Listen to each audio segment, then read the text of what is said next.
Hello guys, welcome back to this channel. In this today's tutorial, I'm going to show you how you can remove emoji from your photo with PicsArt. Okay, let's get into it guys. Here I have opened my PicsArt, and for example, I'm going to remove this emoji from my photo.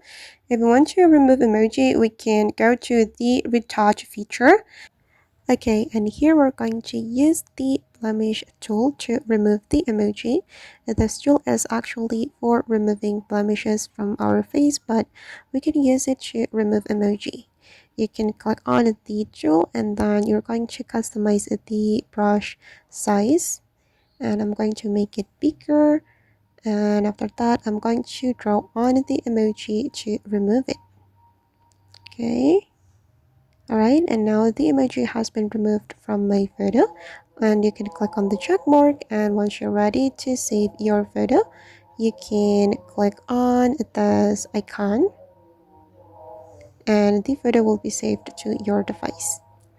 Alright guys, and that's all the way to remove emoji from our photo using PicsArt. I hope this tutorial will be useful for you. Thank you so much for watching and see you in the next video.